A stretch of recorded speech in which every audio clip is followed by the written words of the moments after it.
শ্রদ্ধা ছাত্র জনতা এবং যারা হাসপাতালে তাদের আত্মার মাগফিরাত কামনা করছি এবং যারা হাসপাতালে চিকিৎসাধীন আছেন তাদের দ্রুত আরোগ্য কামনা করছি।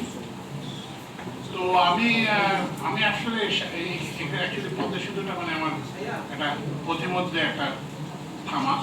আমি কিন্তু আসলে দেখতে ইয়েতে যাচ্ছি, আমার বিদ্যুৎ সচিব আছেন খুলনাতে একটা পাওয়ার প্ল্যান্ট, রূপসাতে না, রূপসাতে একটা পাওয়ার প্ল্যান্ট হয়েছে। তো এটা 880 মেগাওয়াট, কিন্তু এটার কোনো ইয়ে নেই, গ্যাস সাপ্লাই নেই।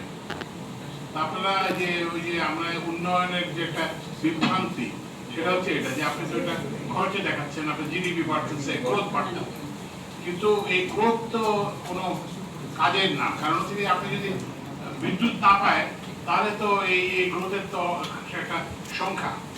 তো এই জন্য আমি অ্যাকচুয়ালি রূপসার ওটা দেখতে যাচ্ছি এবং সেখানে কি করা যায়, এবং ওই যে আমার সঙ্গে জানেন সচিব আছে তো, এবং ওখানে এডিবি কি বলা হয়েছে আচ্ছা,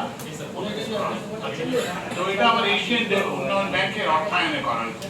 তো তাদের সঙ্গে আলাপ করে, কারণ এটা তো একটা বিরাট খরচ, একটা 880 মেগাওয়াট পাওয়ার প্ল্যান্ট মানে হচ্ছে যে আপনি ধরেন 1.5 মিলিয়ন করে ধরলেও এটা প্রায় কত ধরেন 8 into 1.5 1200 মিলিয়ন ডলারের মতো। তো এটা একটা বিপুল ব্যয়। তো এত একটা বিপুল ব্যয়, এগুলো তো বাংলাদেশের জনগণেরই, এটা ইভেন এডিবি লোন দিল, ওই টাকা তো বাংলাদেশের জনগণকে পরিশোধ করতে হবে। তো এইটা দেখার জন্য যাচ্ছি ওখানে কি করা যায়, কি সমাধান করা যায় সেটা আমরা দেখব।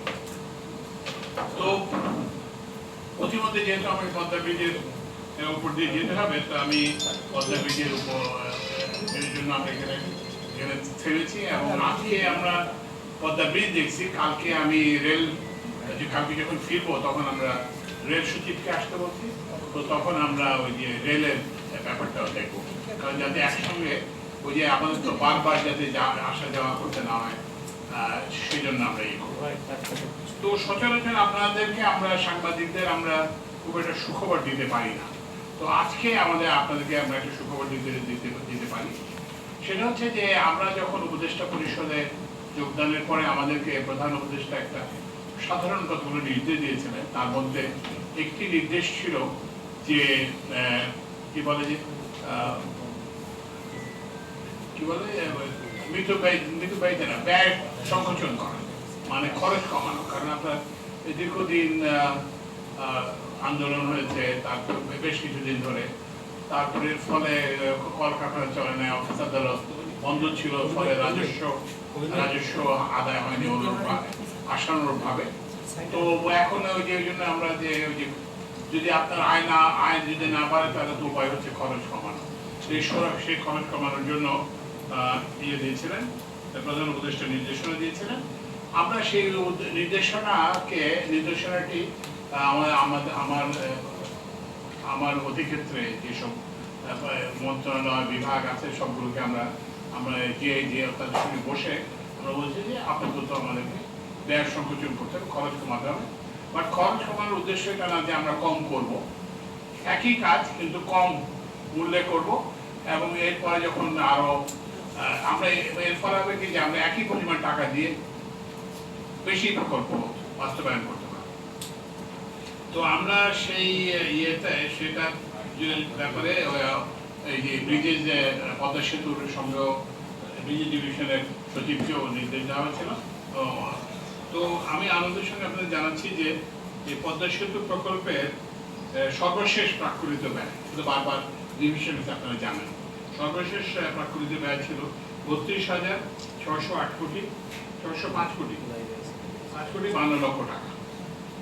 তো এখন এই যে বললাম যে ব্যয় সংকোচন নীতি এবং এগুলো প্রচেষ্টা করে, তো এখন আমরা সর্বশেষ চূড়ান্ত ব্যয় এখন দাঁড়িয়েছে 30,770 কোটি টাকা, 70 কোটি 14 লক্ষ টাকা।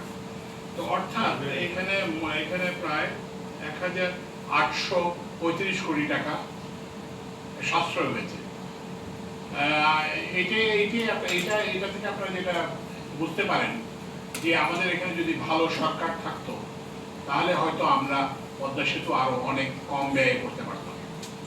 তো যেসব খাতে হচ্ছে এটার ডিটেলসটা সাশ্রয় বৃদ্ধ অর্থের পরিমাণ হচ্ছে মূল সেতুতে 530 কোটি টাকা, নদী শাসন মানে রিভার ট্রেনিং যেটাকে বলি সেখানে 80 কোটি টাকা, সংযোগ সড়ক ও সার্ভিস এরিয়াতে 178 কোটি টাকা, প্রাইস কন্টিনজেন্সি 500 কোটি টাকা, ভূমি অধিগ্রহণে 103 কোটি টাকা, পরামর্শ 200 কোটি টাকা, অন্যান্য মোট 1825 কোটি টাকা সাশ্রয় করা হয়েছে।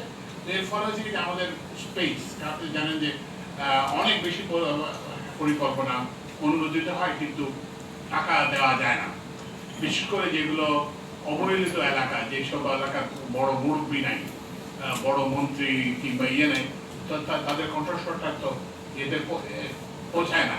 তো আমরা তো এখন এটা একটা আপনি জানেন যে এটা জনপ্রত্যাশার সরকার, আমি সব জায়গায় বলে আসছি, এবং এই জনপ্রত্যাশাটা কেবলমাত্র ঢাকার প্রত্যাশা না, এটা একদম প্রত্যন্ত অঞ্চলে। যেমন আমি আপনারা অনেকেই জানেন যে আমার বাড়ি হচ্ছে সন্দ্বীপ, ওখানে নদী পার হতে মানুষ মারা যায়। এটা শুধু যে সন্দ্বীপ বলে না, এরকম অবহেলিত অনেক অঞ্চল আছে। তো আমরা এখন যেটা বললাম ওই যে জিডিপির মাপটা, জিডিপি গ্রোথ, আমি ইকোনমিক্সে ফর্মালি ট্রেন, মানে যাকে বলে আমি ইকোনমিক্স পড়াই, ফাইন্যান্স পড়াই বিশ্ববিদ্যালয়ে। তো তো আমরা এই জন্য এটাকে যে প্রকৃত উন্নয়নে নিয়ে যেতে চাই, মানে ওই যে বললাম যে খালি একটা গ্রোথ রেট বললাম কিংবা পার ক্যাপিটাল ইনকাম বললাম, কারণ এই যে যেমন এই যে 880 মেগাওয়াট যে পাওয়ার প্ল্যান্ট, তো সেটা যোগ হয়েছে, তো খরচ হয়েছে। তো এটা তো আপনার যখন পার ক্যাপিটাল ইনকাম আপনি ক্যালকুলেট করে তার তো আসবে, কিন্তু এটা তো কারো কোনো উপকার হয় না। তো ওই জন্য আমরা এখন আমাদের যে ফোকাস, আপনি জানেন যে অধ্যাপক ওয়াহিদুদ্দিন মাহমুদ, উনি আমার শিক্ষক ঢাকা বিশ্ববিদ্যালয়ে, উনি পরিকল্পনা মন্ত্রণালয়ের দায়িত্বপ্রাপ্ত উপদেষ্টা, এবং অর্থ উপদেষ্টা ডক্টর সালেউদ্দিন আহমেদ, উনি আমার ঢাকা বিশ্ববিদ্যালয়ের শিক্ষক। তো আমরা এখন আমরা মিলে যেটা সিল করেছি যে আমরা প্রকৃত উন্নয়ন যেটা সেটার উপরে ফোকাস করব। জিডিপি ক্যালকুলেশন, পার capital GDP growth rate calculation, পার ক্যাপিটা জিডিপি, পার ক্যাপিটা ইনকাম, গ্রোথ রেট, এগুলো হবে, কিন্তু আমরা এটা ইনশিওর করব যে এগুলোর সাথে সাথে যাতে মানুষের মানে জীবনযাত্রার উন্নয়ন হয়, মানুষ যাতে বিদ্যুৎ পায়, মানুষ যাতে সেবা পায়, যে কোনো সেবা। কারণ এই যে উন্নয়ন পরিকল্পনার লক্ষ্যটাই হচ্ছে একটা সেবা, যেমন এই যে পদ্মা সেতু একটা সেবা। আগে এখানে পারাপারে মানুষের দীর্ঘ সময় লাগতো, তারপরে কষ্ট হতো, এখন এটার ফলে এটাই। ওই জন্য আমরা হচ্ছে যে ওই সাশ্রয় করে আমরা অনেক বেশি প্রকল্প করতে চাই, এবং যেটা প্রত্যন্ত অঞ্চলের অবহেলিত অঞ্চলগুলোর যে আছে, প্রকল্পগুলো আছে, সেগুলোতে আমরা বরাদ্দ দিতে চাই। তো আমার মনে হয় আমার দিক থেকে আর কিছু বলার নেই। আপনার যদি কোনো প্রশ্ন থাকে আমরা সেটা জবাব দিতে চাই। দর্শন হচ্ছে ওই যে রবীন্দ্রনাথের সমস্ত রক্তকে মুখমণ্ডলে জমা করা। তো এইটা হলে হয় যে তাহলে তো আপনার একটা স্বাস্থ্যবান, এটা তো স্বাস্থ্যের লক্ষণ না। আপনি যদি স্বাস্থ্যের লক্ষণ হচ্ছে যে আপনি দেশটাকে যদি একটা দেহের সঙ্গে তুলনা করেন, তাহলে আপনার স্বাস্থ্যের লক্ষণটা কি হবে, যে আপনার শরীরের সব জায়গাতে রক্ত সঞ্চালন হচ্ছে। আমরা তো সেটা না করে শুধুমাত্র ঢাকা কিংবা বড় রাজধানী, কারণ ওখানে মুরব্বী বেশি, ওনাদের কথার জোর বেশি, কিন্তু এই যে শরীরপুর কিংবা ধরেন আরো সন্দ্বীপ কিংবা এইসব অবহেলিত অঞ্চল আছে, নর্থ বেঙ্গলে অবহেলিত অঞ্চল আছে, সে তাদের কণ্ঠস্বর তো পৌঁছায় না। আমরা তাদের কণ্ঠস্বর হওয়ার সিদ্ধান্ত নিয়েছি। এই যে বলুন এখানে যে সাশ্রয় হলো, এটা আমরা চেষ্টা করব যে এটা যেসব প্রয়োজনীয় প্রকল্প এবং যেটাতে হয়, যেটাকে আমরা বলি লো হ্যাঙ্গিং ফ্রুট, মানে যে ফলটা আপনি খুব ধরে নামাতে পারবেন। তো সেই জন্য যে প্রকল্প থেকে আপনার মানে জনগণের যে সার্ভিস, সেটা খুব ইজি, আর সামান্য একটু হয়তো কিছু টাকা দিলে ওখানে মানুষের প্রভূত উন্নতি হবে, মানুষের জীবনযাত্রার উন্নয়ন হবে, আমরা সেই সব প্রকল্প নিয়ে। তো ওই জন্য আমরা উন্নয়নকে ওই পরিসংখ্যানে আমরা আর সীমিত করব না।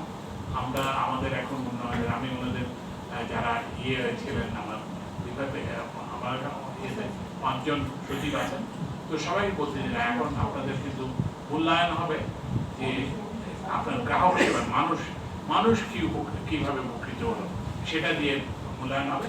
কিন্তু ওই যে একটা সংখ্যা, আপনি একটা পাওয়ার পয়েন্ট প্রেজেন্টেশন, এটা সেটা, লাল কালি, নীল কালি, এগুলো কিন্তু আমরা, কারণ আমি তো 1984 সাল থেকে কম্পিউটার ব্যবহার করি বিশ্ববিদ্যালয়ে, বিদেশি বিশ্ববিদ্যালয়ে পড়ার সুবাদে, তো সুতরাং আমি অনেক দেখছি, এখন আমি এগুলো দেখে দেখে ক্লান্ত।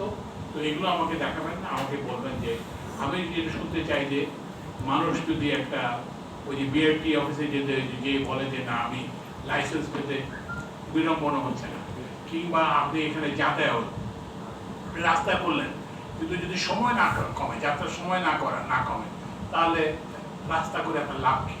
যেমন ওই যে ঢাকা শহরে রাস্তা হচ্ছে, কিন্তু অনেক কোনো বাস থামার কোনো জায়গা নেই। আমি সড়ক একে বলছি যে এই এখন ওরা সবাই যেখানে সেখানে থামায় এবং গাড়ি থামায়, ওখানে যাত্রী তোলে, তো ফলে সবাই স্লোড হয়ে ডাউন হয়ে যায়। তো ওই জন্য আমরা এইগুলো ইন্টারভেনশনে জোর দিচ্ছি, যেটা হলে যে আপনার এক্সিস্টিং যেসব আপনার আছে সেগুলো ব্যবহার করে মানুষ যাতে আরো বেশি উপকৃত হয়, সেটা আমরা চেষ্টা করি।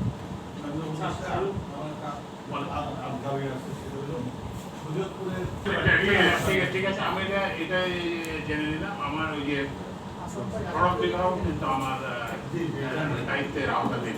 তো আমি ওই সড়ক সচিবকে আজকে আমি আবার এটা বন্ধ করছি। ওই যে আমি দেখবেন আমি মালিকগঞ্জে গেছিলাম, যাই দেখি যে আমার পিছনে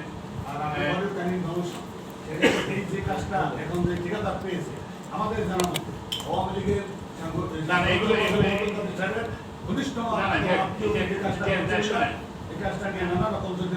ঠিক আছে। এগুলো হচ্ছে যে ওই যে আমরা তো বললাম যে ওই যে আমরা তো নির্দলীয় মানুষ, ওই জন্য আমরা দলীয় রাজনীতি কিংবা সেটা আমরা দেখবো না, কিন্তু আমরা কন্ট্রাক্টর হিসেবে বিবেচনা করবো। তিনি কোন দলের কিছু দেখবো না, কিন্তু উনি কাজ ভালো করেন কিনা, সময় মতো কাজ করেন কিনা, কাজের কোয়ালিটি কেমন, সেগুলো আমরা দেখবো।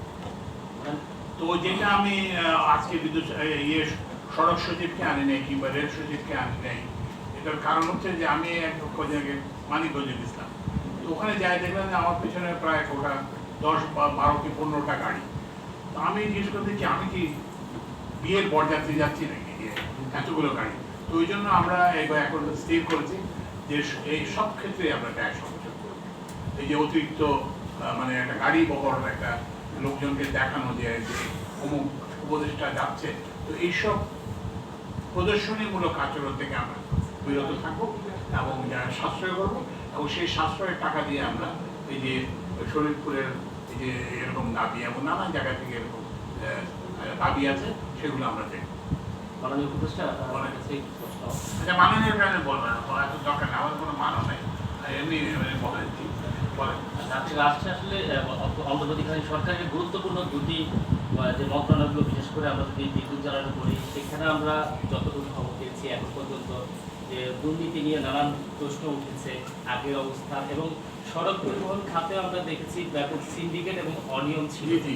তো আসলে আপনাদের যে মেইন প্রধান ফোকাস রাষ্ট্রের কাঠামোকে আসলে সঠিক একটি জায়গায় নিয়ে আসা, সেই জায়গা থেকে এই সিন্ডিকেট গুলো ভাঙার ক্ষেত্রে আমাদের কোনো মাস্টার প্ল্যান আছে কিনা, এবং যে অনিয়ম গুলো, দুর্নীতি আমি বলি আচ্ছা, যেমন হচ্ছে কি যেমন আপনি ধরেন বিদ্যুতের কথাই বলেন, এই বিদ্যুতের অনিয়মের একটা প্রধান অস্ত্র ছিল 2010 সালের একটা জরুরি বিদ্যুৎ সরবরাহ, মানে কোনো টেন্ডার না করে একটা আলাপ আলোচনার মাধ্যমে করতে পারবো। তো আমি তো বলা উচিত, আমরা এসে প্রথম দিনেই ওই 2010 সালের আইনের ভবিষ্যৎ কার্যকারিতাকে স্টপ করে দিতে আমরা বলেছি না, এখন থেকে আর কোনো মানে উন্মুক্ত প্রতিযোগিতা ছাড়া আমরা আর কোনো বিদ্যুৎ প্রকল্প বিদ্যুৎ কিংবা জ্বালানি বিভাগে আমরা গ্রহণ করব। তো এখন হচ্ছে যে আমাদের তো আগের কিছু প্রজেক্ট আছে যেগুলো নিয়ে আপনার দুর্নীতির অভিযোগ আছে। তো আমি জানি যে আপনারাও সাংবাদিকরাও চান এবং এটা জনগণের প্রত্যাশাও এটা যে এইসব প্রকল্পগুলোকেও আমরা দেখি। তো এখন এটা হচ্ছে যে এগুলো তো একটা কন্ট্রাকচুয়াল অব্লিগেশন আছে, এবং এখানে অনেক এগুলো আছে যেগুলোর সঙ্গে বিদেশি রাষ্ট্র জড়িত। তো ওই জন্য আমরা এগুলোতে নিজেরা সরকার হিসেবে হতে না করে আমরা একজন বিচারপতির নেতৃত্বে এবং বিশিষ্ট অর্থনীতিবিদ, বিশিষ্ট বিদ্যুৎ এবং জ্বালানি খাত বিশেষজ্ঞকে নিয়ে আমরা একটা কমিটি করে দিয়েছি। তো এই কমিটি এইগুলো দেখবে, খতিয়ে দেখবে, তাহলে হবে কি যে এটা প্রশ্নবিদ্ধ হবে না যে এটা কি বলে যে আনবায়াস কিনা, কিংবা কি বলে এটাকে মানে কোনো রকম বৈষম্য হচ্ছে কিনা, সেটা যাতে না হয় সেজন্য আমরা এটা একটা কমিটি দিয়ে আমরা ওনাদেরকে যেটা বলে যে একটা technical support, financial modelling, legal, তারপর প্রকিউরমেন্ট ল, সেগুলো আমরা দিব। কিন্তু ওনারা আমাদেরকে এই কোন প্রকল্পে কি অনিয়ম হয়েছে না হয়েছে এগুলো আমাদেরকে জানাবেন, এবং সেগুলো জানলে তারপরে তখন আমরা সরকার হিসেবে যে উপযুক্ত ব্যবস্থা গ্রহণ সেটা। আর আপনি যে অন্যান্য ওই যে সিন্ডিকেটের কথাটা কিন্তু সত্যি, আমরা যখন এখানে যেখানেই দেখতেছি সেখানে দেখছি যে ওই সব চেনা মুখ ঘুরে ঘুরে ওই মানে ওই ডাল যিনি বিক্রি করতেছেন ওই চেনা মুখ, তারপর আপনি যেটা বললেন যে ওই যে রাস্তা যিনি বানাচ্ছেন সব চেনা মুখ। তো এখন চেনা মুখের একটা সমস্যা আছে। চেনা মুখ কেন? চেনা মুখে একটা পৃষ্ঠপোষকতার জন্য। আপনি নাম বলছেন, আমি নাম বলতে চাই না, যেহেতু আমরা একটা নির্দলীয় সরকার। তো এখন হচ্ছে যে এটা ওনাকে চেনামুখগুলো কেন আসছে, কেউ একজন পৃষ্ঠপোষকতা করেছেন। তো আমাদের তো কোনো চেনামুখ নাই। আমাদের একমাত্র আনুগত্য হচ্ছে রাজপথে যারা শহীদ হয়েছেন, যারা হাসপাতালে কাতরাচ্ছেন, এবং ছাত্র জনতা যারা আন্দোলনের অংশ নেন তাদের প্রতি আমাদের আকার মাঝে কিন্তু কোনো দায়বদ্ধতা নেই। তো সুতরাং আমরা এখন থেকে বললাম যে আমাদের কোনো লোক কেউ বলতে পারবে না যে উনি আমার লোক। আমি আমার এই সচিবদেরকে প্রথম দিয়ে বলে দিচ্ছি, আমার দফতরে আমার কোনো আত্মীয় নাই, আমার কোনো স্বজন নাই, কেউ নেই। কেউ যদি বলেন যে আমার আত্মীয় কিংবা আমার স্বজন, তাহলে বলেন যে আপনাকে বাসায় যেয়ে চা খেয়ে আসতে বলতে, সিগারা খেয়ে আসতে বলতে, কিংবা খেয়ে আসতে বলতে। তো এইটা হচ্ছে একটা জিনিস যে এখন আর সিন্ডিকেটরা পৃষ্ঠপোষকতা পাবে না, আমাদের পর্যায়ে উপদেষ্টা পর্যায়ে পাবে না, আর প্রধান উপদেষ্টা পর্যায়ে তো পাবেন না, এটা আপনারা জানেন। কিন্তু এরপরও আপনাদের একটা সাহায্য লাগবে, সেটা হচ্ছে যে আপনাদের একটা সাংবাদিকদের আমাদের একটা সাহায্য লাগবে। সেটা হচ্ছে যে অন্য লোক ব্যবসাতে আসে না কেন? ধরেন আরেকজন ডাল সরবরাহ করতে পারতো, আরেকজন রাস্তা করতে পারতো, সে আসে না কেন? সে জানে যে এটা তো আগে ঠিক করে রাখছে, কন্ট্রাক্টর ঠিক করে রাখছে, আমি আমাকে ওখানে যে ঝামেলা বাধায় লাভ নেই। তো ওই জন্য আমাদের একটা কয়েকটা মাধ্যমে আমাদের ওই যে বলছি যে আমরা মুক্ত যে টেন্ডার করবে এগুলো, আমরা মানুষের মধ্যে একটা আস্থা সৃষ্টি করতে হবে যে এখন তো কি হয়, এখন তো আগে ঠিকাদার ঠিক হয়, তারপরে প্রকল্পকে এটার ড্রাফটেল করা হয় যে প্রকল্পটা যেভাবে পায় কাগজপত্র ঠিক। আমাদের কিন্তু কাগজপত্র খুব ভালো, আইন কানুন খুব ভালো, এই যে পাবলিক প্রকিউরমেন্ট এখানে দেখবেন যে সব ঠিক আছে। তারপরে আপনি যদি দেখেন কিন্তু প্রকিউরমেন্ট করে একটা চালু হয়েছে, হাসপাতালে সব ভালো আছে, কিন্তু ওই যে মানুষ আসে না, কারণ হচ্ছে মানুষ জানে যে ওখানে তো ঠিকাদার ঠিক হয়ে গেছে, আমি খামাকা ওখানে ভিড় দিয়ে, তারপরে অনেক ক্ষেত্রে ভয় ভীতি দেখায়। তো এখন তো আর সেই ভয় ভীতি দেখানোর কারো নাই, আর আমাদের কাছে কোনো পৃষ্ঠপোষকতা পাবে না। তো আপনাদের মাধ্যমে আমি ওই যে যারা বিভিন্ন জায়গায় ব্যবসা করতে চান, যারা নতুন উদ্যোক্তা, যারা নতুন কন্ট্রাক্টর হতে চান, কিংবা নতুন আমদানি সরকারের কোনো জিনিস বিক্রি করতে চান, আমদানি করতে সরকারের পক্ষে কোনো জিনিস আমদানি করতে চান, তাদেরকে আমরা অনুরোধ জানাবো যে আমরা একটা নতুন বাংলাদেশে আমরা এসেছি, এবং এখানে কোনো পৃষ্ঠপোষকতা হবে না কারো। এখানে সব নাগরিক, সব ব্যবসায়ীর জন্য সমান সুযোগ থাকবে। আমরা আশা করতেছি এটা যদি হয় তাহলে যেসব কথিত অনিয়ম এবং দুর্নীতি এবং সিন্ডিকেট এর প্রভাব কমে আসবে। কিন্তু এখানে কিন্তু সময় লাগবে, কারণ ওই যে মানুষের একটা অবিশ্বাস সৃষ্টি হয়ে গেছে, না ও বিদ্যুৎ বিভাগের প্রকল্প, এটা তো উনি পাবেন, আচ্ছা এটা সড়কের প্রকল্প আছে, এটা তো ওরাই পাবে, কিংবা এটা কি বলে জ্বালানির প্রকল্প, এটা তো পাবে, এটা ব্রিজের প্রকল্প, এটা তো ওরাই পাবে। তো এখন আমরা এটা আনতে চাই, সেই বিশ্বাসটা আনতে চাই, মানুষের আস্থা আনতে চাই যে না, এটা সবার জন্য এই বাংলাদেশ, যারা আমাদের বিরোধী তাদেরও আমরা সরকার। সুতরাং যেই ব্যবসা করতে চায় মুক্ত প্রতিযোগিতা অংশ করে সবচেয়ে কম দামে সবচেয়ে ভালো জিনিস যেটা বলে ভ্যালু ফর মানি আমরা যেটাকে বলি, সেটা দিয়ে দিলে আমরা তাদেরকে আমরা ব্যবসার সুযোগ করে দেব। ইউনিয়নের সিন্ডিকেট জি জি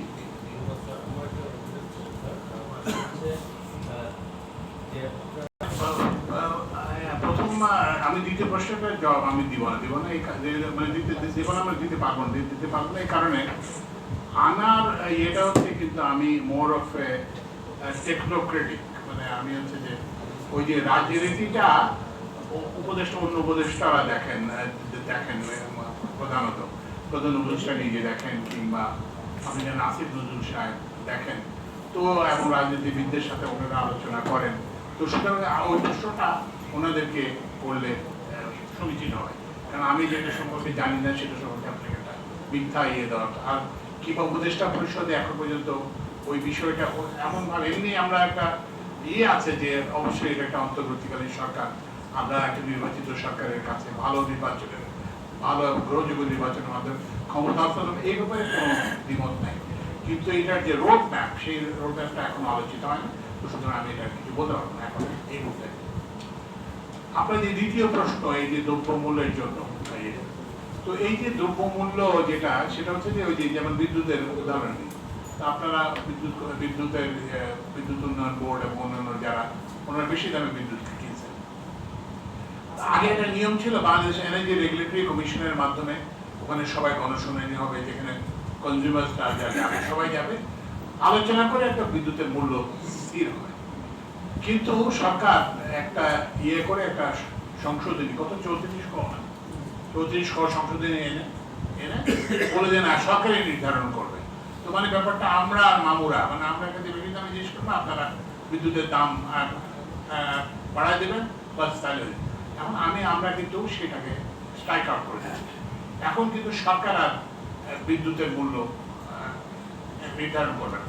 এখন এই বাংলাদেশ এনার্জি রেগুলেটরি কমিশনে যাবে, সেখানে গ্রাহকদের কথা শোনা হবে, যারা উৎপাদক তাদের কথা শোনা হবে, সব পক্ষের কথা শুনে নির্ধারণ।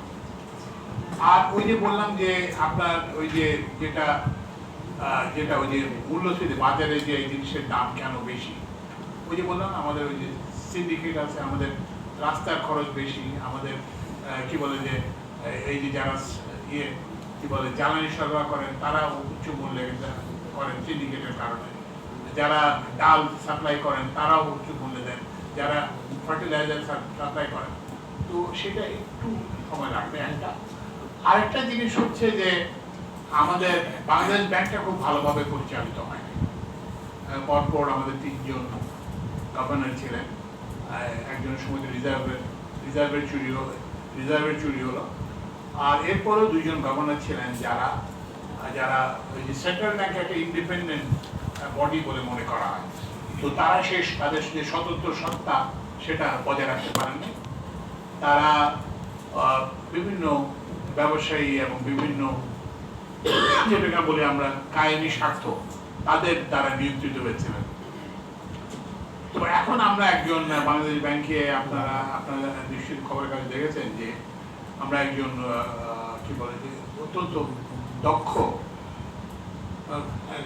গভর্নরকে নিয়োগ দেওয়া হয়েছে, এবং আপনারা এটার সুফল অলরেডি আপনারা দেখতে পাচ্ছেন যে বিদেশ থেকে রেমিটেন্স আস্থা বেড়েছে, ফলে মানুষ রেমিটেন্স বেড়েছে, ডলারের প্রাপ্যতা বেড়েছে, এবং আপনি দেখছেন উনি বিভিন্ন ব্যাংকের বোর্ডকে ভেঙে দিয়েছেন এবং এইগুলোতে করছেন, এবং এই খেলাপি ঋণ আদায় এগুলো করার জন্য বিভিন্ন ব্যবস্থা নিচ্ছেন। তো আমরা আশা করি যে এটা বললাম যে এটা তো একটা বছর পর বছর ধরে এটা হয়েছে, 16 বছর কিংবা তার আগে থেকে এগুলো হয়েছে। তো এখন একটু তো এটা সময় লাগবে, এই সরকারের বয়স কত 20 দিন হয়। তো এখন আমরা যদি বলি যে না আমরা করে ফেলবো, বাট আপনারা এখনটা দেখবেন যে ট্রেন্ডটা কি, আপনারা আমাদেরকে লক্ষ্য করবেন যে আমরা আগের অনেকগুলো করতেছি কিনা। তারপর যে ট্রেন্ড দেখবেন যে এই যে বাংলাদেশ ব্যাংকের যেসব পারফরমেন্স ইন্ডিকেটর, যে রিজার্ভের পরিস্থিতি কি, উন্নতি হচ্ছে না অবনতি হচ্ছে, খেলাপি ঋণ বাড়ছে না কমছে, এগুলো দিয়ে আমাদেরকে আপনারা মূল্যায়ন করবেন। কিন্তু আমাদেরকে একটু সময় দিতে হবে, কারণ এটা তো মানে 16 বছরের কিংবা আরো আগের সমস্যা তো আর 20 দিনের সম্ভব না। আমাদের হাতে তো কোনো জাদুর চেরাগ নাই যেটা দিয়ে আমরা ঘষা দিলাম, আলাদিনকে বললাম যে এই দ্রব্যমূল্য কমায় দেয়, এটা তো করে পারে। আর এটা আগে জিজ্ঞেস করুন। মাননীয় উপদেষ্টা মহোদয়, আমরা একটা গত কয়েক মাস প্রচুর মানে এমন একটা বিদ্যুৎ বিল আসতেছে, অনেকটা ভৌতিক বলা যায়, যেটা আগে আসেনি। প্রচন্ড গরম তাপদাহ যখন ছিল তখনও এমনটা হয় নাই। তো এটা আসলে কি কারণে হচ্ছে? এটা হচ্ছে আমার সঙ্গে আমার বিদ্যুৎ সচিব আছেন। আচ্ছা, এখন বিদ্যুৎ উন্নয়ন বোর্ডের চেয়ারম্যান আছে কি স্মার্ট প্রিপেমেন্ট মিটারের বিল না, পল্লী বিদ্যুৎ অনেক ক্ষেত্রে 3 গুণ 4 গুণ পর্যন্ত বিল আসতেছে। বিল বেশি আসার কারণে যদি আপনারা যেমন ধরেন প্রথম 0 থেকে 50 ইউনিট পর্যন্ত হলো লাইফ টাইম রেট কম 4.5 টাকা। এরপরে যদি 0 থেকে 75 ইউনিট পর্যন্ত যদি আপনি ব্যবহার করেন তাহলে রেট একটু বেশি। বিদ্যুৎ ব্যবহার যদি বাড়ে তাহলে উচ্চ হারে বিদ্যুৎ বিল হয়। এছাড়া যদি আপনার কাছে মনে হয় যে না আমার বিল বেশি এসেছে, তাহলে আপনি অভিযোগ করে কিন্তু একটা বৈষম্য হয়ে গেছে। তো এই বৈষম্যটা কি আপনারা করেন যে একটা লাইট ব্যবহার করেন ওনার সামর্থ্য কম, এটা কিন্তু শুধু বাংলাদেশে না, বেসিক্যালি সর্বত্র আপনি যদি বেশি বিদ্যুৎ ব্যবহার করেন তাহলে আপনি বেশি হারে দেবেন। এটাই হচ্ছে আন্তর্জাতিকভাবে এটার কারণ হচ্ছে এটা ওই যে বিদ্যালয় বলে আমরা যেটা বলি সামাজিক সমতা বলি, সেই সামাজিক সমতার জন্য এটা করা হয়।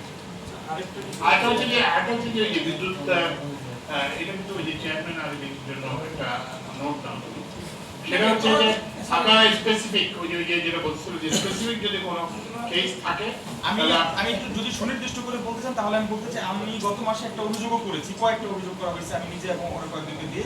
তো তারা সেই অভিযোগটা দেখলাম, তারা না দেখেই পুনরায় আবার বিদ্যুৎ বিল পাঠিয়েছে, একই রকম বিদ্যুৎ বিল। আচ্ছা, ওই যে স্যার যেটা বলছে আপনার যদি সুনির্দিষ্ট এরকম থাকে আমাদের জানেন, তাহলে আমরা আর এদিকে বলবো একদম আপনাকে নিয়ে যে এরপরে যে পরীক্ষা করবে আপনাকে আপনাকে মিটার দেখিয়ে কেন বিল বেশি। এটা হচ্ছে যেমন বিদ্যুৎ সমিতিগুলো মনে প্রবলেম এখানে ফিল্ড লেভেল একটা ডেপুটি জেনারেল ম্যানেজার থাকে, তারপরে ওনার উপরে জেনারেল ম্যানেজার আছে, তারপরে ওনার উপরে চেয়ারম্যান। আমরা একটা আরবিতে একটা নতুন চেয়ারম্যানকেও আছে, যেটা বললাম যে আমরা লোককে পরিবর্তনও করতে, তো নতুন একজন চেয়ারম্যান আছে এবং চেয়ারম্যানের পর্যায়ে যদি ঠিক না হয় তাহলে বিদ্যুৎ বিভাগ আছে। তো ওই জন্য আপনারা ওই যে হতোদ্যম হবেন না আর কি। আপনি যদি মনে করেন যে আপনার বিদ্যুতের বিল যথার্থ নয়, এটা অতিরিক্ত হয়েছে, তাহলে এটা আপনার অধিকার যে আপনি এটা কন্টিনিউয়াসলি প্রতিবাদ করে যাবেন এবং এটা সর্বোচ্চ ইয়েতে নিয়ে যাবেন এবং আমরা আপনাকে এই জন্য সহযোগিতা করব। এবং আমি ইয়েকে বলে যে বিদ্যুৎ পল্লী উন্নয়ন বোর্ডের যে নতুন চেয়ারম্যান তাকে আমরা নির্দেশ দেব এই ধরনের বাড়তি বিল যাদের আছে তাদেরকে একটা শোনার জন্য, তাদের এগুলো পরীক্ষা নিরীক্ষা করার জন্য আমরা একটা নির্দিষ্ট নাম্বার নামদেশ আমরা দিয়ে দেবো। যদি এখন আপনার এখানে হচ্ছেন আপনার এলাকার পল্লী বিদ্যুৎ সমিতি আপনাকে কোনো সহায়তা করতে চায় না, তো আমরা একটা আরইবিতে আমরা একটা নাম্বার সেট আপ করবো, সেখানে আপনারা করতে পারবেন এবং তারা সেগুলো পরীক্ষা করে নির্দেশ দেবেন। তো এখন আপনারা জানেন যে পদ্মা সেতু নিঃশর্তায়ন হয়েছে এবং এর মানে হচ্ছে যে অর্থ বিভাগ কি বল সেতু বিভাগকে একটা ঋণ দিয়েছে এবং এই ঋণটা পরিশোধ করতে হবে আমাকে প্রত্যেক কোয়ার্টারলি 3 মাস পর টাকা দিতে হবে। তো এখন পর্যন্ত যে অবস্থা তাতে দেখা যাচ্ছে যে আপনার যে টোল থেকে যে আয় হয় এবং কি বলে যে ওই যে এবং রক্ষণাবেক্ষণে যে ব্যয় হয় সেটা বাদ দিলে এবং তাদের পর্যাপ্ত অর্থ থাকে না ডেট সার্ভিস লায়াবিলিটি করার, মানে ওই যে সরকারকে যে ঋণ দেয় সেই ঋণটা পরিশোধ করার জন্য থাকে না। তো ওই জন্য আমরা এটাকে অবজার্ভ করবো যদি সেতুতে যাতায়াত বাড়ে, তারপরে কি বলে যে অন্যান্য যদি আমরা এমন একটা পর্যায়ে আসি যে যখন দেখা যাচ্ছে যে না সেতুর টোল থেকে আয় অনেক বেশি হচ্ছে, সেই তুলনায় আমাদের রক্ষণাবেক্ষণ ব্যয় কম কিংবা আমাদের